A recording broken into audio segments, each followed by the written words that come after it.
One, I just started weeping. I just started crying out of nowhere. And I just felt the God, like I just felt God just felt like he was giving me a hug. And clearly, he was like, I love you.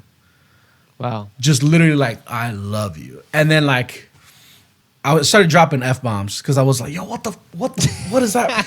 And this is gonna sound super weird to people, but literally like I heard like, it's okay, I effing love you. Like it's good. Like I literally felt like someone was like, I fucking love you, bro. Like I love you. It don't matter. I fucking love you. And I was like, oh my God, I don't know what's happening.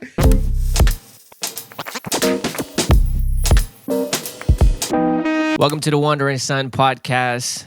We are back with another episode. I am excited for today's episode. I have Cardec Drums in the building. How you doing, my brother?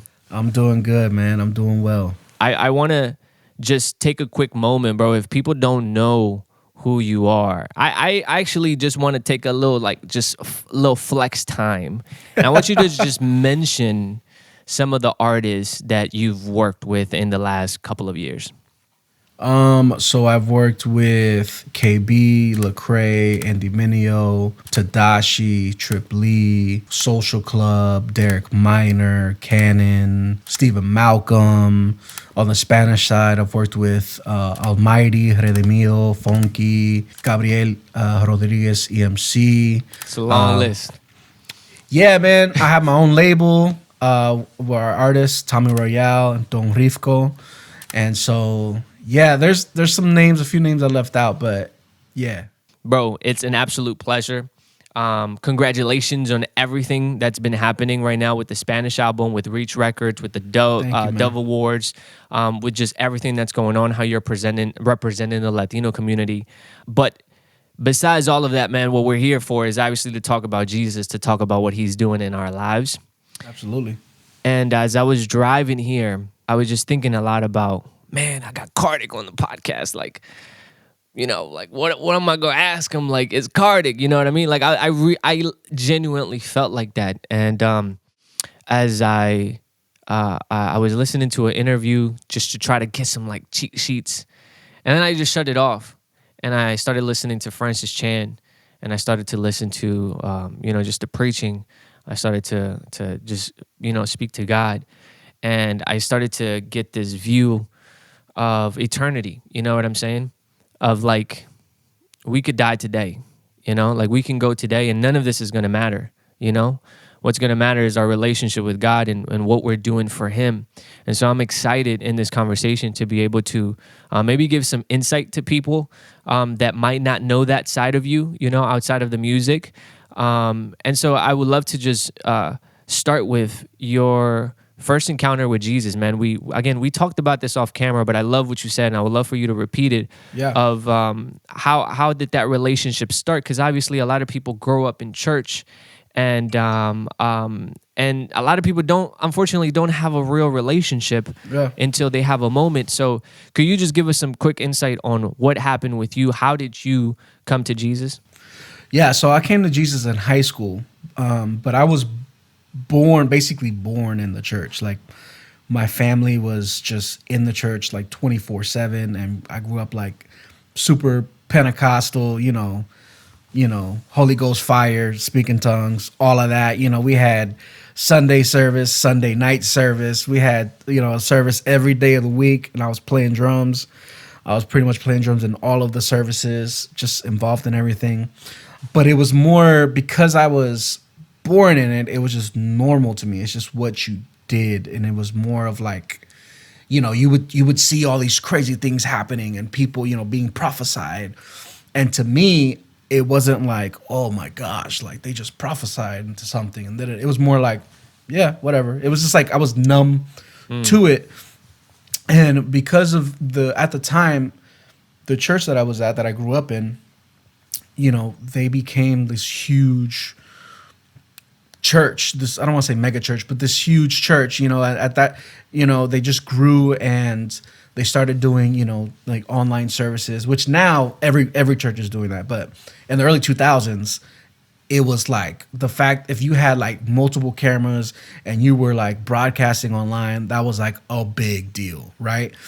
And so became the focus, was like the broadcasting and like the main service. But there wasn't really much focus on the youth of the church. And so it was pretty much just wilding out, you know what I'm saying? There was times where I was literally like, people that I knew that are in the church, that they were part of the youth service, they were selling drugs in front of the chapel. Like, you know what I'm saying? Like, service is about to start, and they're like, "What you need? Oh, okay, all right, boom. Here you Say go. less. Say less. God bless." You know what I'm saying? Like, and so, and I have so many friends that were just wilding out, and that now, literally, like, bro, I remember I went like a couple years ago. This is when the music started taking off a little bit, and I went back to my hometown, to West Palm Beach, Florida, and I was just at the mall chilling, and then we were getting some food at the food court, and I see like my childhood best friend that I grew up with, who got like just lost in drugs, and he's working at the food court. He's working like he's like making my sandwich, and he's like, "Bro, what's good, man? I'm proud of you." And I was like, "Dang, man, like if there was someone mentoring him, Wow. like." You know what I'm saying? He could have, because he's dope. Like he does music too, and I think now he's like engineering stuff. He's gotten a lot better in just life. But I was like, dang, man. And so I thank God that we moved from West Palm to Gainesville, Florida. It's like night and day. We moved up here, and it's like quiet, very family based, very, just small town culture, and we get involved into this church, and that's where I really got introduced into like what discipling it looks like, and I was able to get discipled and mentored by people who just cared. It wasn't of like, oh yeah, we're gonna like focus on this because this is blowing up. It's like, no, we're gonna like invest in like just invest into the youth, into these kids. What does discipling look like to you personally? I think for me, it's just spending time, just hearing, like, obviously, like, people will say, well, teaching the Bible and da-da-da. And it's like, yeah, but I think for me is deeper than that. Like more like walk with me. You know what I'm saying? Like walk life with me. And obviously, obviously you're learning the Bible, but just like, for like, because I to this day I have mentors and disciplers. I always try to keep counsel around me, right? And so for me, when I hit up my mentor Tiwala, who's a legendary producer, not in just the Christian world, but in the mainstream, like the dude, he's very behind the scenes, but he's super influential. And so like when I talk to him, it's like, it's just like life lessons. And I'll be like, yo, this happened. I'm like, and then he'll just flip it to where it's like, dog, this crazy like epiphany of like godly wisdom, But I think for me, it's just like, like you're walking through life with that person. Yeah. And it's not just like a homework assignment or school where it's like, okay, today we're going to meet up and we're going to talk the Bible, and then I don't talk to you for a week. You know what I'm saying? Like, you know what I'm saying? It's like, like I think it's being invested in that person's life. I feel like that's what discipleship is, and just like pouring into them. Yeah. And and not only because I feel like a lot of people too, when they talk, because my church is really big into discipling, and I feel like a lot of people, they take it as like a job, where it's like, oh, my job is to make disciples, so I'm gonna like, and so like you see it coming from a mile away, where they're not necessarily trying to just to hang out with you to hang out. They're trying to like recruit you to be their like disciple. Check a box too, like, all right, I get that. Like, yeah. And so like my wife, we moved here, and it was the same thing. And like, without like, people don't know, it's like she has a degree in theology. Like she studied in seminary. Like she was a deacon at an old church. Like, wow. you know what I'm saying? And so there was no one like really took the time to talk to her. It was more of like, I'm gonna mentor you and I'm gonna disciple you. And she was like, but one sec, like, you know what I'm saying? And so I think that's the biggest thing. It's like, for me, what that discipling really looks like is just being invested in a person's life and like walking through them and just being there for whatever, not just like, all right, I'm gonna teach you the Bible, and once you got it, then you're good, you know? Even as you're talking about it, though, I'm like legit thinking about Jesus. You know what I'm saying? Because Jesus just literally, I mean, he called them out. You know, like, hey, follow me, and then he did life with them. Like, you know, they got to see him heal. They got to see him teach. They got to hear specific teachings. Obviously, I feel right, bro. him. I feel like people try to overcomplicate it. Yeah, You know what I'm saying? People, they try to like overcomplicate it so much to where it becomes this like, I'm your teacher and this. Right. And it's like, nah, bro, like just live life with me. Like I just need someone to like talk to. And then it's like, if you have advice, like cool, you know, like the biggest people in my life were that, like they were there for me, you know? And to this day, I consider them my mentors and some like one of my closest friends. Let's go back to where you were, though, because you said you were in a church that didn't really have discipleship. So going from there and then moving to a different church, when was it, did you have that moment where it was a personal thing with Jesus? What was that moment like for you? I can't say I had that like, you know, like people like Almighty and other, they'll have this like moment where it's like this radically like everything changed and like and so for me it was more of like a gradual thing, because like I just like what I said in the beginning, I felt like I was just like numb to everything, right?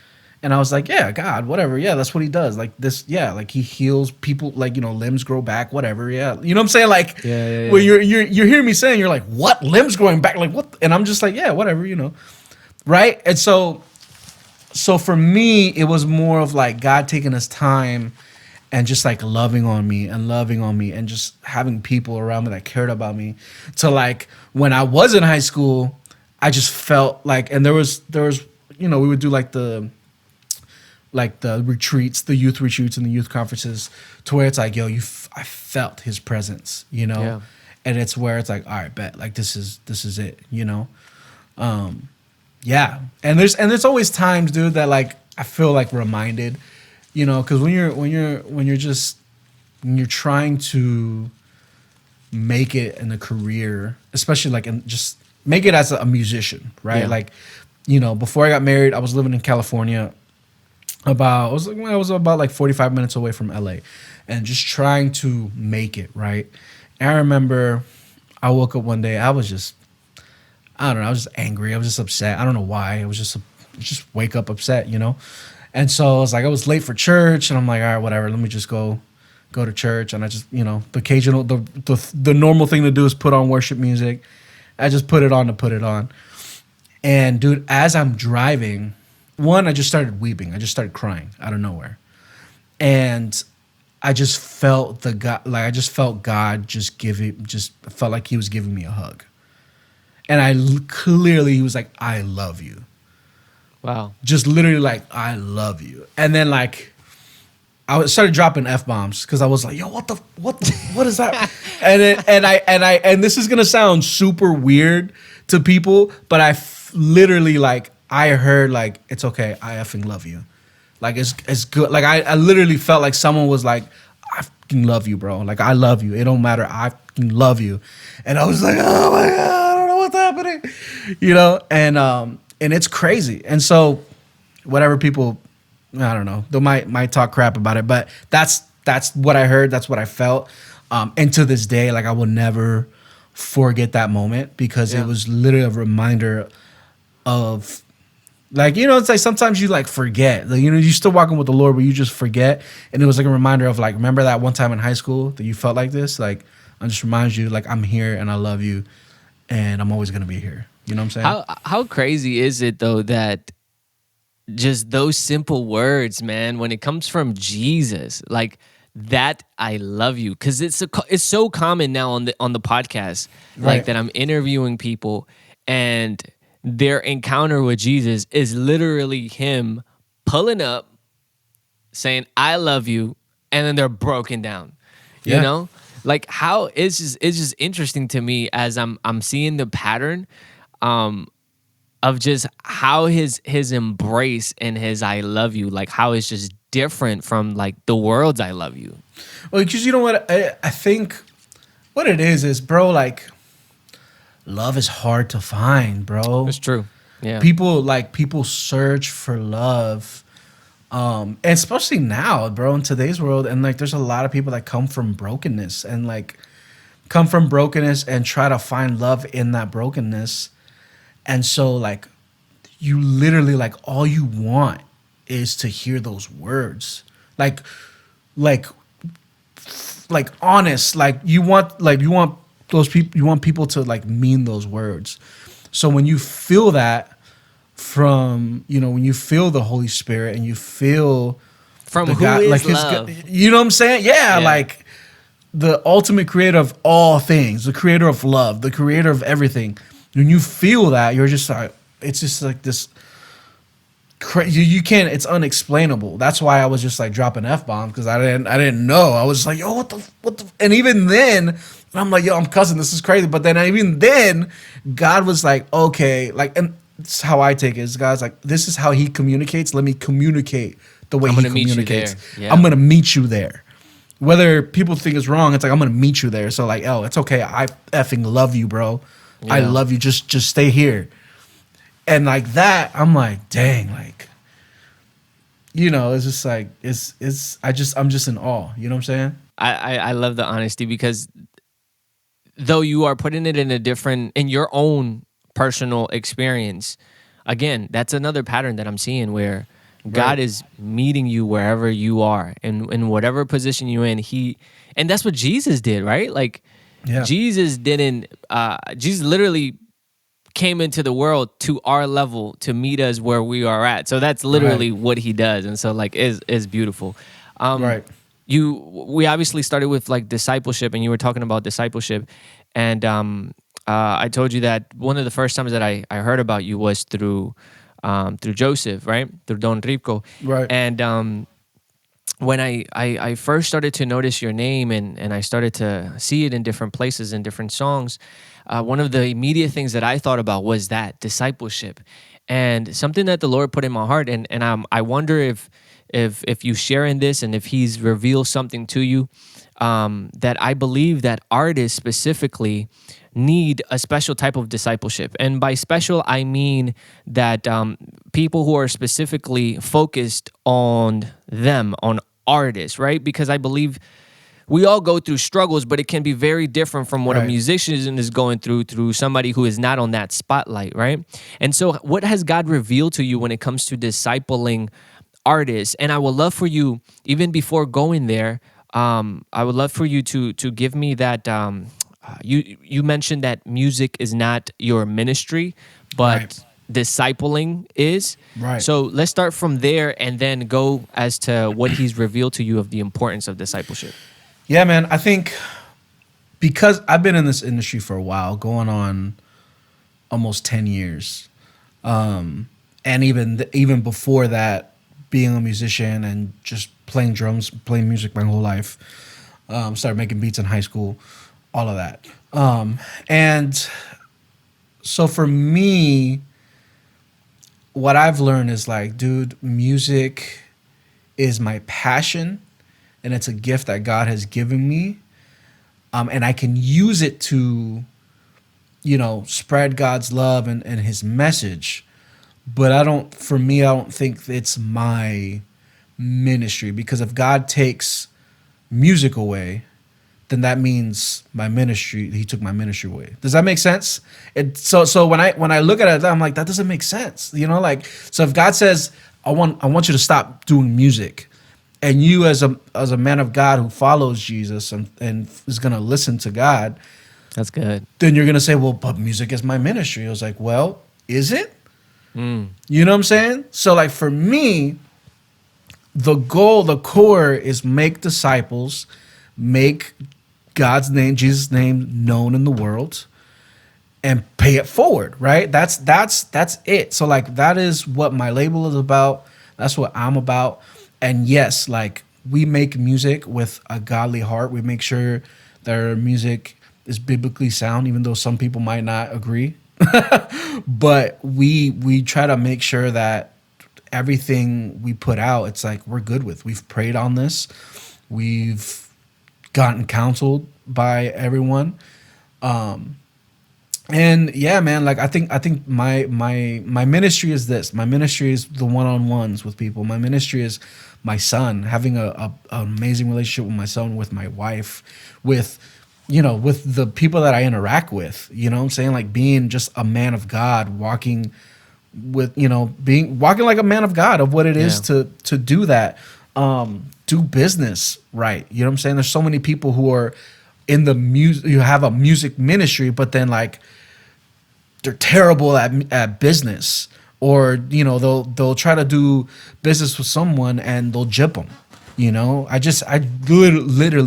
literally just got out of a situation of that, where someone in the music industry had this other artist who had collaborated, wrote a whole song, and then they only wanted to, literally wrote the whole song, only wanted to give them a fraction of percentage, and they were like, no, this is what we're doing. And we're like, no, a worker is worth his wages, right? That's biblical, that's in the Bible. And you're talking about dealing with Christian. We're talking about Christian in the industry, won multiple Dove Awards, like on top of the line, and they're like, no, this is what we're doing. We'll raise you up this much, but that's it.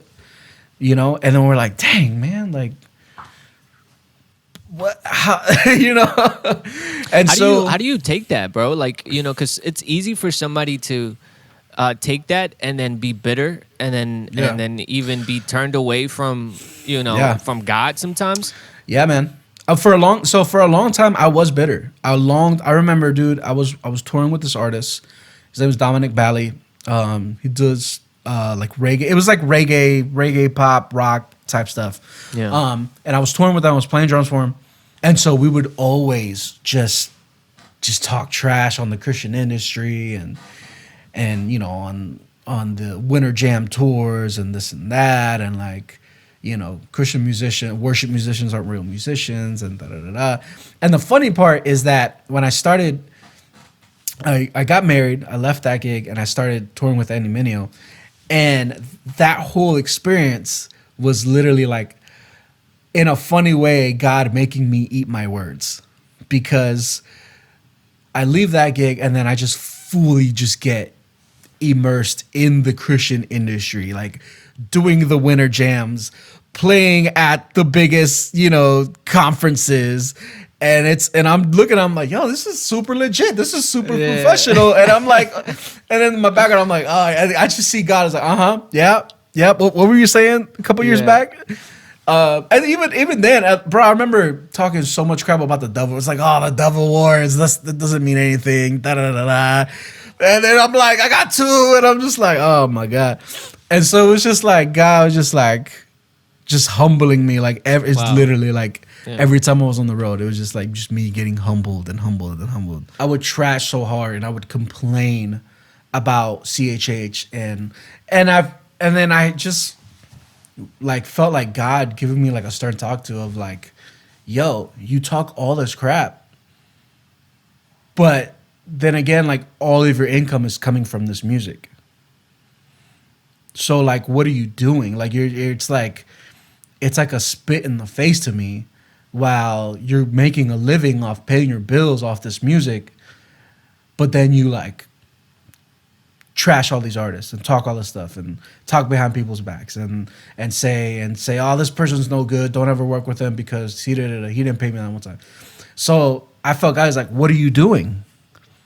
You have all these complaints. What are you doing? If you're really upset with something and you feel so strong about it, change it. What are you doing? You know what I'm saying? I like that. And so that was like the switch. That's where I was like, all right, like we're gonna do things different, and then from there, that's when I got new management. Shout out to Doc Watson. my manager, also CEO of RMG, co-CEO of RMG Music, and so from there, and that I feel like he's another mentor to me, and he kind of just taught me the game. I'm like, yo, this is how you do it. This is how you build a label without screwing people over. And then it came to the time I wasn't even gonna start a label at all. It was he's like, yo, you need to start a label. Wow. And I was like, what? And I was like, nah.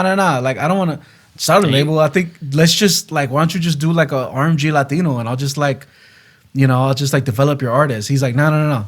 You're good at this. You're gonna start a label. And I was scared for the longest. I was really scared to where I was just like, I'm just gonna do it, And so I think for me now, it's like, all right, let's do this. Let's do it a different way. Let's do it right. Let's like actually have these kids like eat off their music to where the label isn't taking all of their publishing and only giving them, 15, 20%, like really being fair and like having like, yo, like literally living by a worker's worth his wages. Yeah. You put in this work. I'm not going to take this from you because you did this. I am going to take my percentage of what I invested and what I did because that's fair. But what you did, if you wrote all the lyrics and all that stuff, I'm not taking a percentage of that because that's your work. Right. And so now now that I got that out of the way, now we could just focus on the art and focus on like, and the art is I feel like it's the door into their lives, right? That's where you get into, because I feel like the music is the reflection of what they're living. And so it never fails, bro. When it's always like, yo, I can't do this, or I'm just having a hard time, or I feel like, I got writer's block, or I'm not really feeling inspired. I was like, well, what's going on? What's going on in your life? And it never fails. It's always like, oh, I'm dealing with this and this and this and this. And then that's where like I feel like the real discipling starts. That's where the discipling happens, where it's like you start getting into their lives and start living lives and getting personal. And then you just start living life with them, and you just talk to them, and you just like, yo, like, the music is secondary, bro. Like, it's art and it's what we love, and yeah, we're trying to make careers out of it, but as long as what matters is that we're okay, that you're okay, you as your soul, as your mental health, you are okay, and you're taking that to God, and you're not keeping that trapped inside. There's so many people that like keep it trapped inside, and then. Yep. And then you just see them go crazy. You see it all the time, instead of having like people who are in their lives where like they can vent to. It's like, yo, I'm having problems with this. So like going back to the whole beginning of this question, I was like, yeah, like having specific people in that industry that you're in helps a lot for any industry, whether it's music or wherever they live. It's like, it's always good to have, because then you can bounce experience off each other, Where you could say, it's like, oh, you know what? I had that, happen to me once, and this is how I dealt with it. I probably dealt with it in a wrong way. So I'm telling you, like, let's talk about it and let's try to go out in a different situation. Like, because I feel like that's what discipling is. Discipling isn't, I have all the right answers.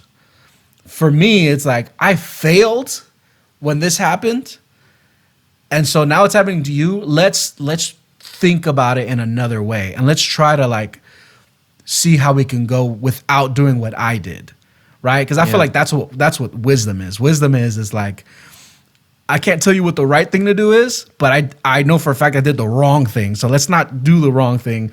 Let's go to God and figure out what the right thing is, right? Yeah, and let's see what Jesus would do, right? Like, I think ultimately that, because I mean, that's the whole reason too that he came down, is to give us that example, right? Absolutely. Yeah, man, that's so powerful. I'm super excited, bro, to just to hear your heart behind it, and to see that God is using you to be able to represent him in the music industry the way that it's supposed to be, right? It's beautiful, and I think it is gonna cause a domino effect where, you know, people are going to begin to see your formula and say, okay, we need to do what Cardec does. You know, Right. And I think it's going to be seen in the fruits too, right? Because if you are walking with Jesus, if you are, you know, going to him in first and trying to figure out what he would do and discipling your artist the right way, you know, being an example, I think God honors that, you know, like Right. God will honor that, and there's fruits that come with that. You know, you reap what you sow, right? And so I am extremely excited, bro. Have you had any conversations with like even Almighty? Because I know you've worked with him, and he's one of those people who kind of like, Yeah. man, look, man, Yeah, man. I love Almighty, Yeah. and He's a genius, bro. he is a genius. He is a musical, even the stuff, because I'm still, so I'm not as deep in his life as I would like to be, Sure. you know, because like you can't insert yourself in someone's life, you know what I'm saying? Like, Right. so I try to, and I don't talk to him as much as I would, but he does hit me up, and you know, and it's when he hits me up, it's more about music. It's never like personal stuff. So I try to hit him up, and I try to like kind of segue, you know. Yeah. But dude, the stuff that he sends me, I'm just like, yo, this is crazy. Like, he sent me a song I don't know, a couple weeks ago or a month ago, and I was just like, yo, like, it's insane, you know. Like good or But- bad? No, it was amazing. It was a was good like, song. oh, bro, like from down to the production to like to how he did. He basically like flipped like a Latino hip hop classic in his own way and used that same flow of that rapper in his own, like in how he does it, and you're just like, yo, you know. Yeah. It was just insane. And so, man, at that point, because I'm not as close to him, at that point, you just have to pray, and you know. Yeah. And so I shoot him a text here and there, you know, always like, "Yo, praying for you, bro. You need anything?" And sometimes he's just like, "I need a beef because I'm gonna diss Bad Bunny," and I'm like, "Oh, I don't know." And I'm like, and he was like, "It's okay. I like this beat that you sent me 2 months ago, and I'm gonna use it anyway." And I'm like, "All right, well, whatever, man." I think Almighty, when I first came to Jesus, and he was around the same time when he like gave up his life to Jesus, yeah, bro. and I saw the transition, but man, I was just listening to some of even the early records that he was putting out, like the Christian trap, and it was just like, man, it was just so much filled with like Bible, but like in his way, where it was just so. It was like, the rawness. It was raw. it was the authenticity of it, and that's why I try to explain this to people, and it's just, especially when they've been in church for so long, it's so hard. They're just like, no, like they tell don't me, get it. well, they'll just say like, oh, there's no message in this. It's too empty. It's not filled with, like Tommy's music.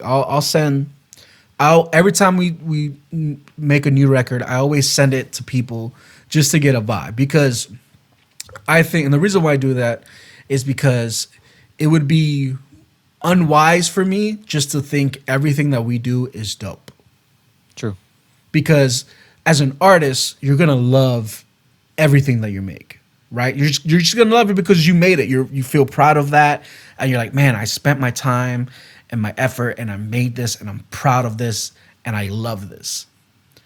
But then there might be areas that are like, oh, but this is messed up, and this is messed up, that you might not see because you're in love with it. So I always send it to people that are like, yo, what do you think? Let me go, like, your thoughts. And I'll send it to engineers, I'll send it to other rappers, I'll send it to other producers, and just to get your thoughts and opinions, right? And so I'll send it to rappers, and specifically rappers that are more, you know, like older and are just, you know, Bible on a beat kind of a thing. And the biggest is like, yo, this is dope, but there's not much like message here. And I'm just, and so that stuff, I take it, I take it with a grain of salt, because for me, it's like, well, yeah, if you're selling it, or not selling it, but pushing it to a crowd of believers that have been in the faith for plus 10 years, sure. But we're not reaching those people, because those people have already been reached, and they're walking with the Lord, and they're doing great. So why would I want to, like, if our calling is reach the lost, we're going to do that. Now, I'm fully like, if God has told you, like, yo, God told me to make theological music to strengthen the body, absolutely. We need that. Mm-hmm. We need that. We need the Flames. We need the KBs. We need the, we the Ambassadors, the Truths. We need that. And then and then it's like, well, there's people that are placed that are just pure entertainment for the church, right? Where it's like, it's Christian, but it's not necessarily rich with biblical content, but it's just good Christian content, good for all music. It's just good music, and that's okay too, right? You know what I'm saying? And then so like, I think where people get, I think where they confuse is that only this is the right way to make Christian content, right? Where it's like, oh, you do Christian hip hop, okay, well, you're obviously you're not versed in theology, so that's not this ain't it. You got to get better. You got to give me your 12-point theological points on the book of Isaiah, so you can. And it's like, what? I just like hip. I'm just a rapper. I just want to rap. Yeah. And so I think there needs to be more unity in that. And going back to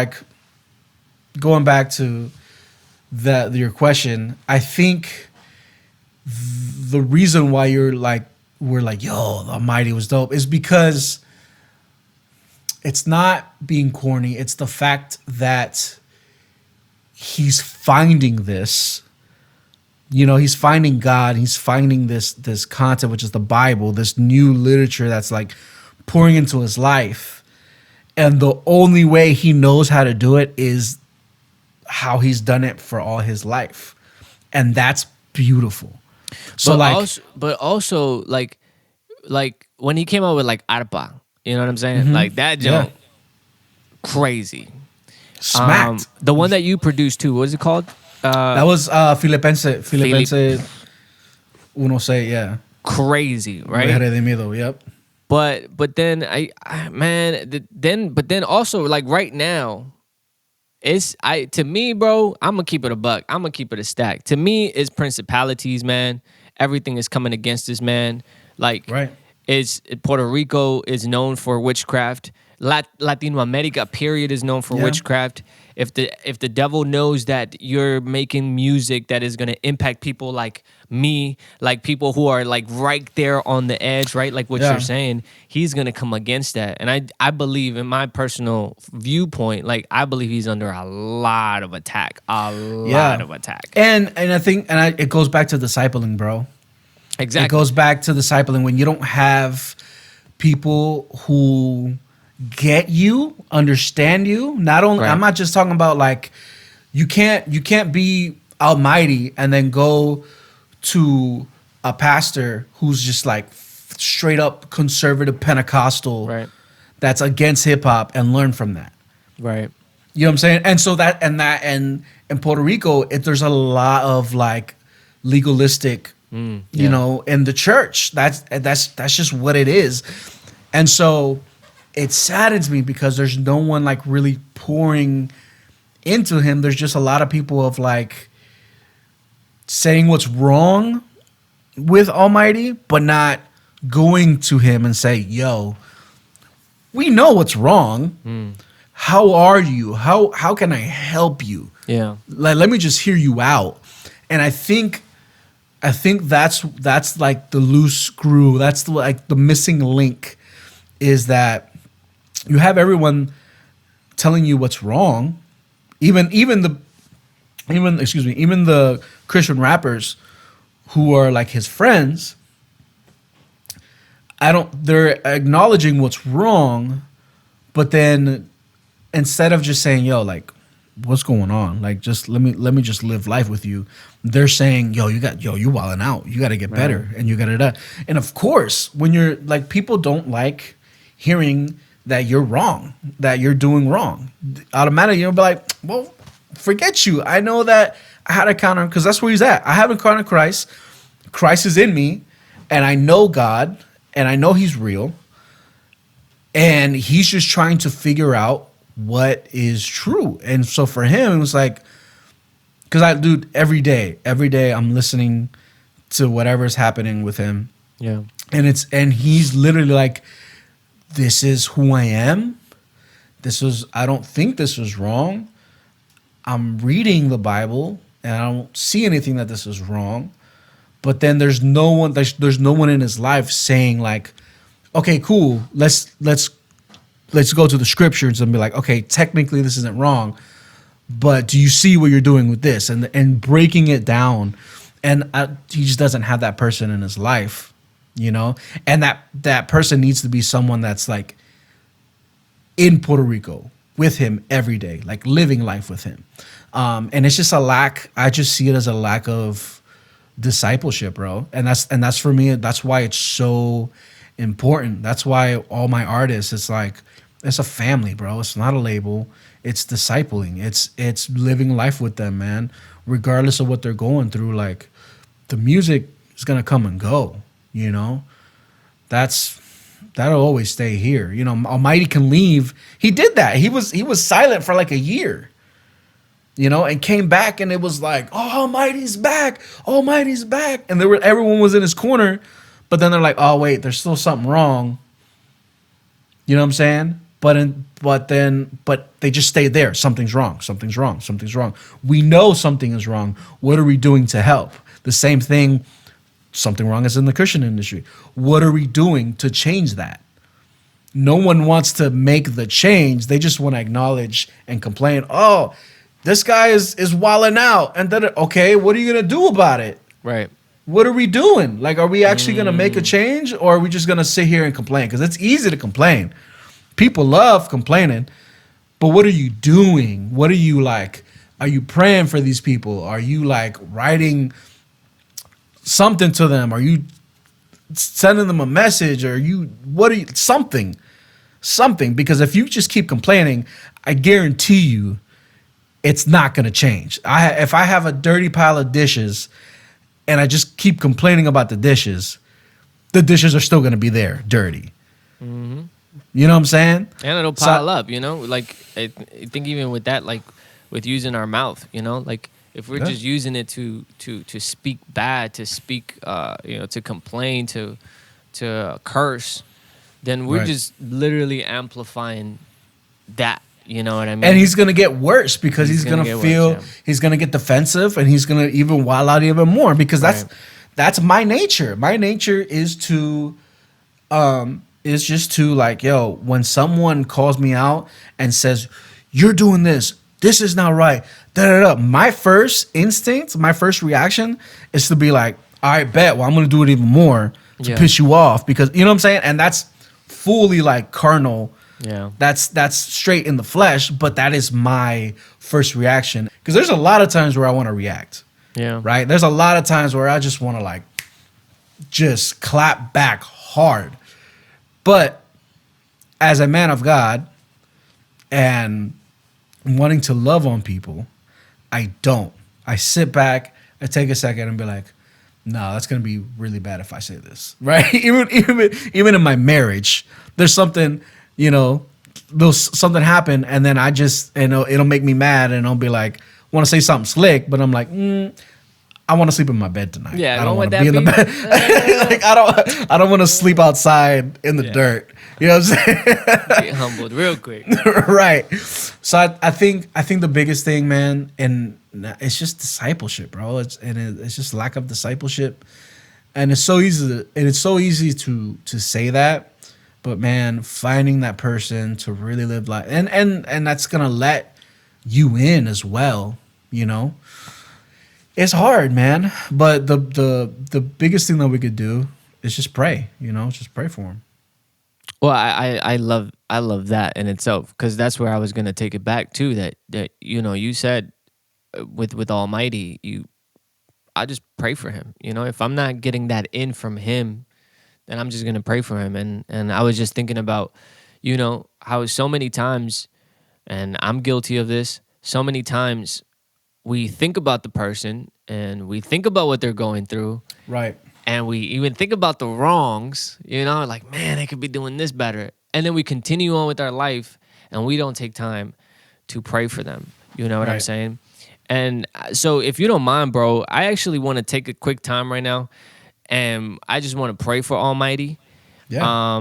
Because I do believe that he is someone that the Lord, like, man, he is an incredible person who really has something special. Like, the Lord has put something special in him. And usually when I'm seeing people online talk about him, is usually coming down on him. And obviously we're not justifying also like some of the acts that he may be doing that are not biblically sound, right? But the fact of the matter is that we're all going through stuff. You know, we all have problems, and it's just, for some of us, it's not on the spotlight. It's not out there. And so I just want to say a quick prayer right now for Almighty, Absolutely. and then we'll close out. So, Father, we just thank you, Lord, for Almighty, for Alejandro. We pray, Lord, that you would break any feeling of depression that is over his life, that you would break any feeling of anxiety. I pray, Father, that you would bless him, that you would fill him, that you would continue to fill him with your Holy Spirit, with your peace, with your joy. I pray, Father, that you would guide him through this crazy life, and I pray that you would surround him with good people that would be willing to disciple him, that would be willing to walk with him, and to be an example of you, Jesus. You know, we're following you, and we need people around us that represent you and that are also walking with you, Father. So we just ask that you would surround him with those people, and that you would help him in these times. And we ask for all of this in Jesus' holy name. Amen. Amen, man. Amen. My brother, thank you so much for coming on, bro. Any last words, man? Anything that you may have in your heart, in your mind, whatever you have, what can you say? Disciple, mentor, invest into this younger generation, in whatever it is, whether it's music, art, or whatever. Like, I always feel like whatever they're into, that is the way in. That's the door, right? So like, music is the door, art is the door, you know, Video videos, games. yeah, all of that. That is the door. But I feel like God has given us the opportunities to, like, yo, like, let's just take this and let's invest into the younger generation, and let's just and pay it forward. You know, I'm like, teach them how to pay it forward. 'Cause I feel like a lot of times it's they just like, okay, cool, I know about Jesus now, bet. You know what I'm saying? And then it's like, it just stays there and it doesn't, you know.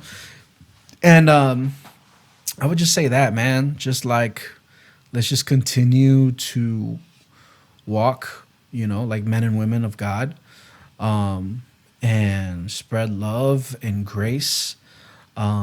But let's mentor people. Let's disciple them. Let's this is stop complaining about what's bad and just do something, right? You know, I feel like there's a lot of complaining and not enough doing. You know, everyone's complaining. It's like, Jesus, just come back. Just come back. It was like, well, he hasn't come back because obviously there's still people that haven't heard his name. So what are you doing? Stop. What are we doing? Like, what are we doing? Like, you're out here in Sunday morning with your little coffee drink, you know, watching your pastor, and you're over here just like, oh man, the world sucks, and you know, whatever. What are you doing? You know. Yeah, but yeah, definitely got to get up there. And on the flip side, you know, now going back to the music side, like, I'm excited about what the label's doing, what we're doing, what God's doing with the label. It's about to be a lot of new music coming out. A lot Hey, of you stuff. gonna have to drop that salsa record, my brother. Oh yeah. You got it. Don't think I forgot about that. That's coming. That's coming. Yeah, that's coming out. It's gonna be dope. Yeah, a lot of new music from Tommy. A lot of music from Don Ryvcko. I in the middle of signing a new artist. I feel like it's gonna change the game.